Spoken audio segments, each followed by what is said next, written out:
Fala positivos, tudo bem com vocês? Eu sou o Thiago Marques do Jesuscope e eu venho de uma cultura de propósito para ensinar um pouquinho para vocês sobre esse tema tão importante. Então, nosso tema hoje aqui é vivendo de propósito. Afinal de contas, o que é propósito? O que isso tem a ver com a nossa vida? Por que isso é tão importante para nós? Segura aí que a gente vai falar sobre isso hoje.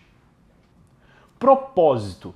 Propósito é o motivo pelo qual você nasceu, o motivo de você estar vivo, e talvez esse seja um dos maiores dilemas da humanidade. Talvez seja a pergunta que mais nós nos fazemos desde quando nós nascemos, desde a história das primeiras civilizações. Da onde viemos, para onde estamos indo, quem somos, o que nós fazemos, qual é o motivo da existência, qual é o motivo da nossa criação. E é sobre isso que nós vamos falar neste episódio.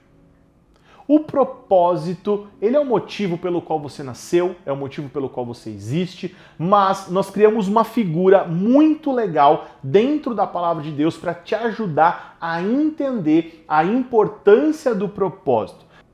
Para explicar esse tema tão importante, nós escolhemos uma figura muito presente dentro da palavra de Deus, a figura do casamento. Por quê? Porque nós acreditamos que o propósito é o casamento do seu chamado com a sua missão. Para a gente continuar essa conversa, eu preciso fazer um pause e falar para você que talvez você tenha visto alguém falar sobre chamado, sobre propósito, sobre missão, e talvez o nome, o significado que ele deu ou que ela deu para cada coisa seja um pouquinho diferente do que eu escolhi chamar. Então, em primeiro lugar, eu quero dizer que eu não estou aqui para falar que o meu jeito de dizer é certo ou errado, mas eu acredito que dando um passo para trás, um overview sobre o assunto, nós estamos falando da mesma coisa. Agora, eu escolhi chamar cada coisa desse jeito porque eu creio no significado de cada uma delas. Então, vou falar para vocês aquilo que eu acredito que seja o casamento do seu chamado com a sua missão, a formação do seu propósito.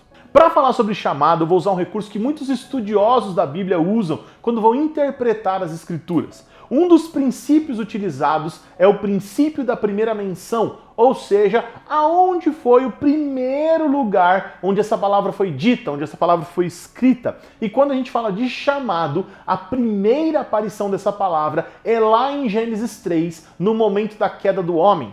No momento em que o homem cai, havia um encontro esperado, um encontro preparado.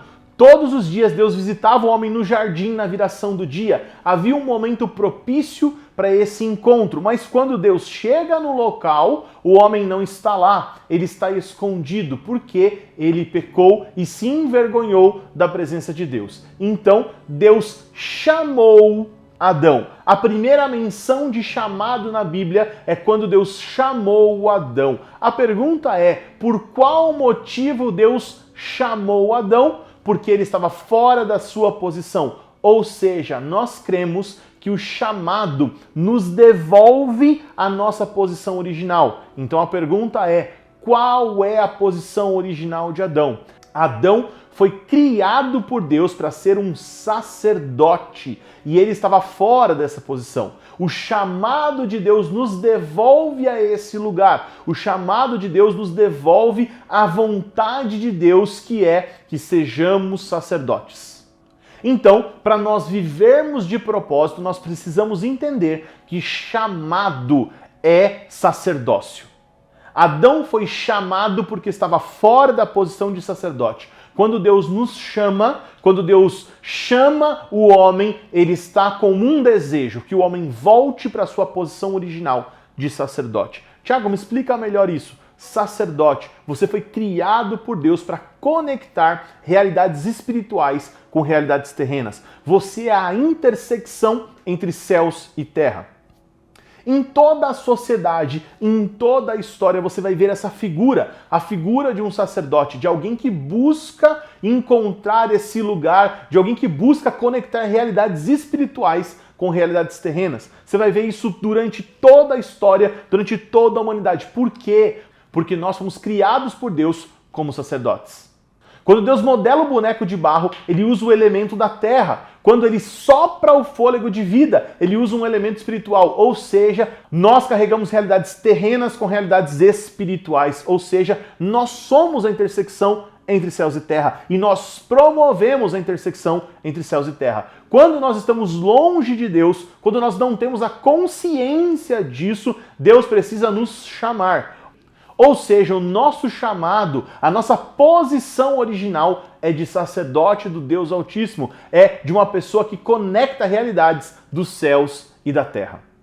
Então vamos lá, nós precisamos entender o que é um sacerdote. Como eu falei, sacerdote conecta realidades espirituais com realidades terrenas.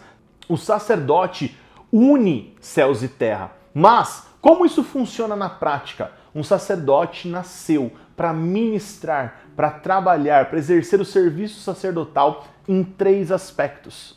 O sacerdote ministra a Deus, tem a sua comunhão com Deus, a sua ligação vertical. O sacerdote adora a Deus, se dedica a Deus.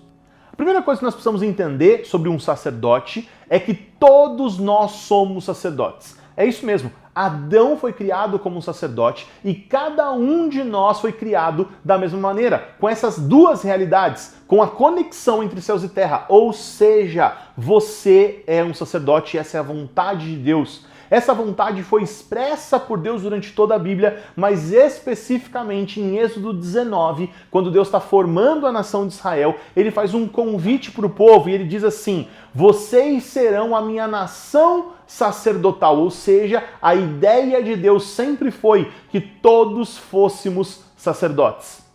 Mas, eu não sei se você se lembra dessa história, no capítulo seguinte, em Êxodo capítulo de número 20, isso já se perde no meio do caminho. O povo desiste, o povo olha para a situação, o povo olha a montanha tremendo, fumegando, e eles falam: fale você, Moisés, com Deus, e não nós, porque se falarmos com Deus, nós morreremos. De fato, eles estavam certos, mas eles tomaram a decisão errada. Por quê? Porque a conclusão deles estava correta. Quando nós falamos com Deus, nós morremos. O nosso eu morre, a nossa carne morre. Por isso que Moisés, quando falava com Deus, ele morria e o seu rosto brilhava, porque o seu espírito estava conectado com o Espírito de Deus. Essa era a vontade de Deus para nós. Como nós não correspondemos a essa vontade, Deus criou o sacerdócio levítico, separou uma família especial para poder ser sacerdote. Mas a vontade de Deus era que eu e você fôssemos os sacerdotes. Eu não sei se você sabe, mas Deus não passa vontade. Essa vontade é expressa mais uma vez na pessoa de Jesus.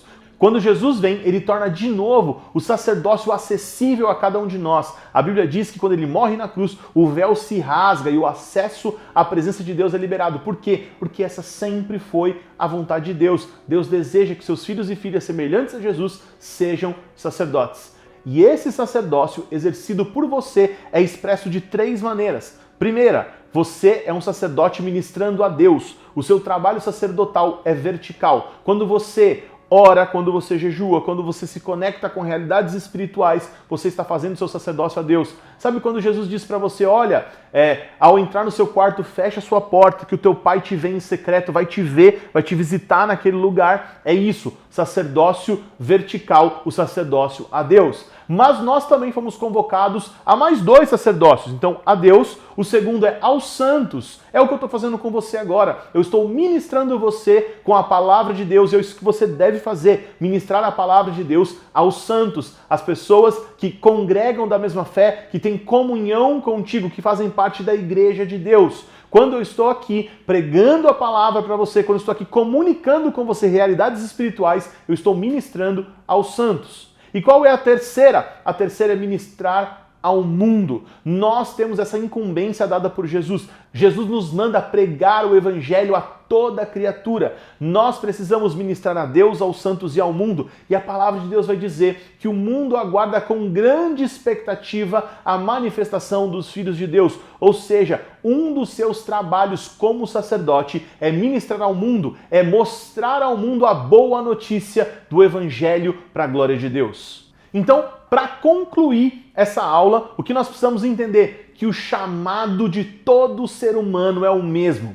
Pois é, talvez você vem de um contexto onde você acredita que chamado é uma coisa, chamado é outra coisa, você vai entender que no final vai encaixar tudo, ok? Mas eu chamo chamado dessa maneira porque a sua primeira menção é nos devolver a posição original como sacerdotes do Deus Altíssimo, ou seja, o chamado de todo mundo é exatamente o mesmo. Você foi criado por Deus para ser um sacerdote, para conectar realidades espirituais com realidades terrenas. Então você entendeu que o seu chamado é exatamente igual ao chamado de todo ser humano, você foi criado por Deus para ser um sacerdote. O que te faz único? O que te faz especial? O que te dá um propósito diferente de todas as pessoas? A sua missão. E é sobre isso que nós vamos falar no próximo episódio.